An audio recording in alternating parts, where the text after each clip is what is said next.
Vamos aqui a mais uma questão do nosso simulado, agora a questão de número 147. Esta questão é apenas uma questão de média aritmética, é bem tranquila. Ele diz o seguinte: o administrador de uma empresa elaborou uma tabela na qual constavam os salários em intervalos de classe. Isso é interessante porque agora nós vamos ter média em intervalos de classe.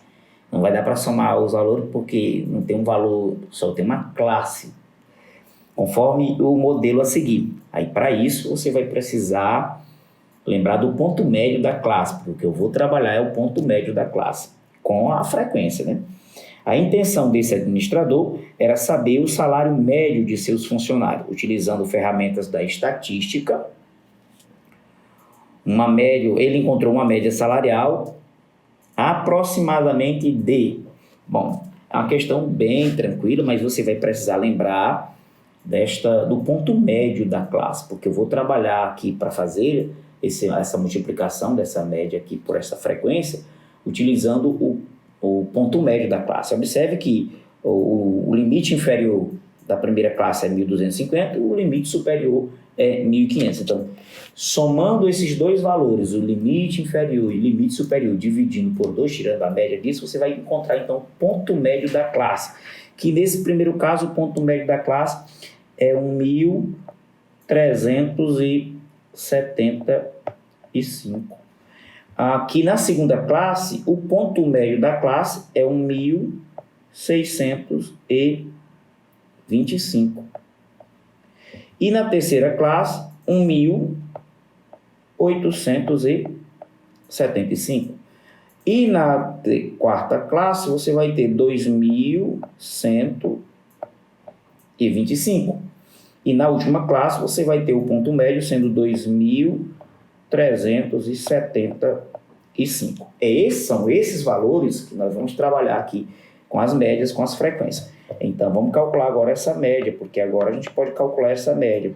Vai ser 1.375 vezes a sua frequência 10, mais 1.625 vezes a sua frequência 28, mais 1.875 vezes a frequência 4, mais 2.125 vezes a frequência 10, colocar aqui embaixo, mais 2.375 vezes a frequência 8.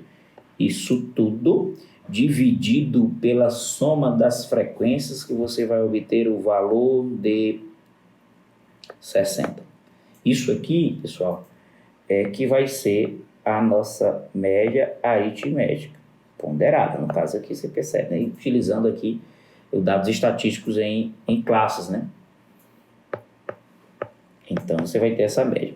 Somando todos estes valores, com esses produtos, todos esses produtos, você vai obter 107 mil e vai dividir isso por 60. Você vai ter aproximadamente 1.783, aproximadamente. Aí você vai ver que a alternativa que mais se aproxima desta questão é a letra B. A alternativa que mais se aproxima já 1.785, letra B. Uma questão muito tranquila.